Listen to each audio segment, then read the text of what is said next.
amigos, vamos a mais uma instrução de Allan Kardec, naquelas instruções preliminares da coletânea de preces espíritas do capítulo 28 do Evangelho segundo o Espiritismo. Nós estamos hoje no item 20, para resistir a uma tentação. Então começa Allan Kardec: todo mau pensamento pode ter duas origens: a nossa própria imperfeição espiritual ou uma influência negativa que age sobre nós. Então, já vai ficando claro para nós, Allan Kardec nos apresentando quanto nós somos influenciados pela mente dos espíritos que participam das nossas vidas e que estão em todos os lugares em redor do mundo que nós vivemos.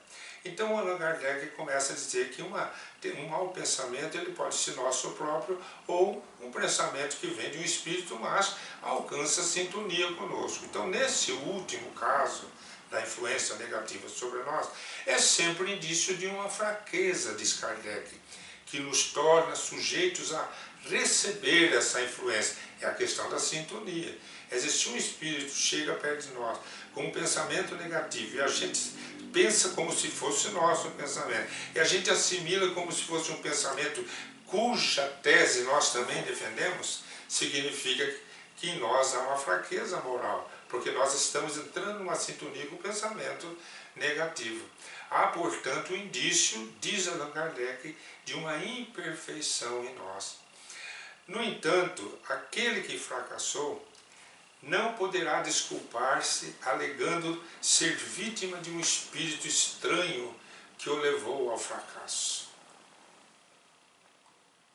uma vez que esse espírito não o teria induzido a praticar o mal se ele fosse inacessível a essa sedução. Então aqui nesse texto Allan Kardec está dizendo que um espírito inferior, quando traz um mau pensamento, ele só vai ter acesso e vai estimular nas pessoas essa ideia negativa se a pessoa tiver tendência a pensar como ele. E que, caso ele pense e haja como esse espírito, ele não pode alegar que a culpa é do espírito, mas é porque ele teve essa imperfeição moral que facilitou essa indução, essa influenciação. Eu me lembrei aqui da história que é registrada sobre Gandhi, né?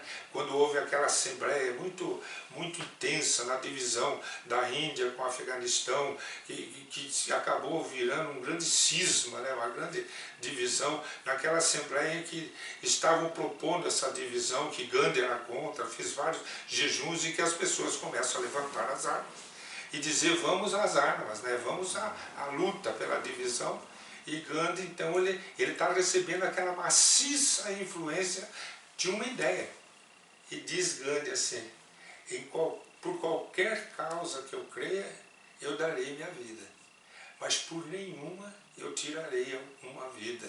Então ele não se deixou influenciar por aquela maciça influência do povo, que acabou predominando aquela ideia, mas não porque Gandhi quis, ele não aceitou, mostrando que somos nós quem decidimos. Então Allan Kardec diz assim: quando em nós surge um mau pensamento, nós podemos imaginar que um espírito malévolo pode estar nos sugerindo o mal, porém nós somos tão livres de ceder ou de resistir como se tratasse da solicitação de uma pessoa viva. Então vamos raciocinar. Então, digamos que alguém liga para mim: ó, você viu o que aconteceu? Eu acho isso joga um pensamento negativo. Vamos fazer isso? E convida você a participar da ideia. É você que vai decidir. Então, espiritualmente é assim que ocorre. Os espíritos influenciam nossa mente, a gente sente aquele ímpeto de fazer algo, mas somos nós quem vamos decidir. Então, Allan Kardec ainda coloca que nós temos um anteparo de auxílio. Devemos, diz Allan Kardec, ao mesmo tempo imaginar que o nosso anjo guardião ou espírito protetor, por sua vez, ele combate em nós essas más influências. Então ele tenta nos afastar dessas ideias.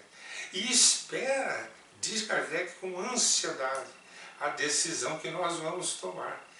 E nessa nossa hesitação em fazer o mal, é a voz do bom espírito que se faz ouvir pela nossa consciência. Então, se os espíritos inferiores vêm com a ideia pelos nossos instintos, pelas nossas tendências inferiores, os espíritos superiores vêm pela nossa consciência do que é o certo, do que é errado, onde, como diz os Espíritos Superiores, onde está escrita a lei de Deus.